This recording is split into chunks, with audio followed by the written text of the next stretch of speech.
उस वक्त अस्पताल के आईसीयू में करीब रात के लगभग 10:30 बज रहे थे। मुख्य डॉक्टर अपनी विजिट करके जा चुके थे। मरीजों से मिलने का विजिटिंग टाइम भी निकल चुका था, इसलिए ज्यादातर मरीज खाना आदि खाने के बाद अकेले ही सो रहे थे। चिर परिचित सी सैनिटाइजर की गंध, स्टेनर के पोहे, हर पलंग के पीछे अलमारी पर दवा की ट्रे, लगभग हर मरीज के पास सलाइन लगे स्टैंड, लगभग सारी लाइट्स बंद हो चुकी थी।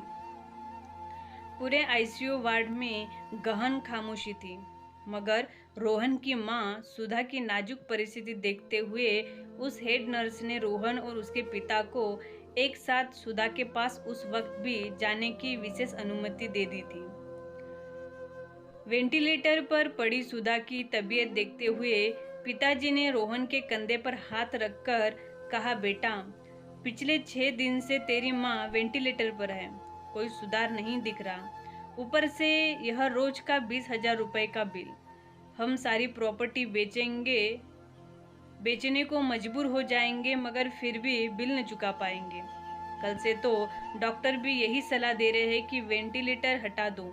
वह जी चुकी है जितनी जिंदगी वह जी सकती थी।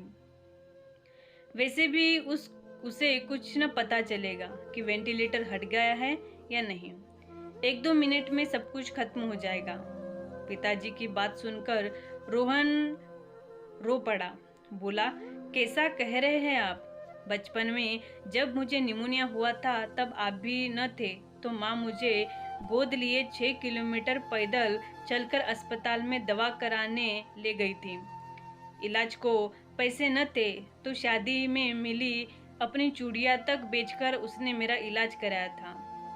मैं तब ही मर जाता तो कहाँ से जोड़ता यह दौलत। मेरी सबसे बड़ी दौलत तो मेरी माँ ही है। उसे भले ही श्वास लेते नहीं बन रही, मगर वे चेतना शून्य नहीं है।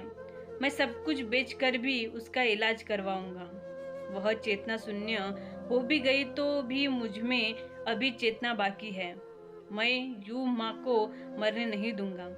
उम्र पड़ी है, दौलत बटोरने को भगवान ने चाहा तो फिर कमा लूंगा।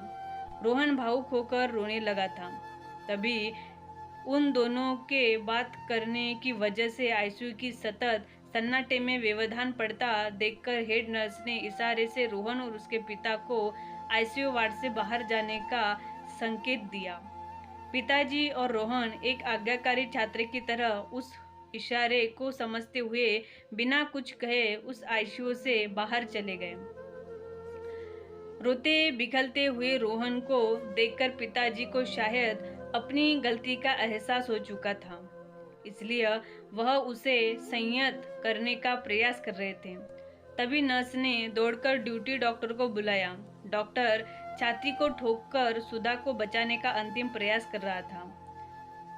कार्डियक मॉनिटर पर गिरती पल्स रेट्स 62, 56, 45, 36, 30, 21, 10 एंड 0 चिकित्सकीय रूप से सुधा को मृत घोषित कर रही थी।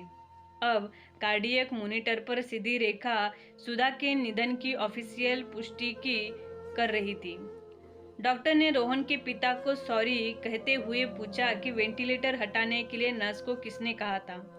रोहन ने पिता ने चकित होकर हेड नर्स की तरफ देखा और हेड नर्स ने डॉक्टर की तरफ।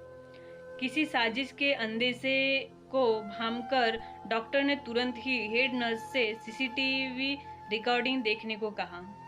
लगभग आधे घंटे पूर्व की उस रिकॉर्डिंग को खोजने में उन्हें ज्यादा वक्त न लगा। उसमें साफ दिख रहा था कि रोहन और उसके पिता के आईसीयू से जाने के बाद सुधा ने पुरजोर कोशिश करके अपना एक हाथ जो पट्टी के सहारे पलंग से बंधा था उसे झटका देकर छुटा लिया और खुद ही उसने अपने मुंह पर लगे वेंटिलेटर मास्क को खींचकर निकाल लिया था। 1-2 मिनट के हिचकोले खाकर सुधा का शरीर सदा के लिए शांत हो गया। रोहन ने सच ही कहा था, उसकी माँ का श्रवण तंत्र में समस्या जरूर थी, मगर वह चेतना शून्य नहीं थी।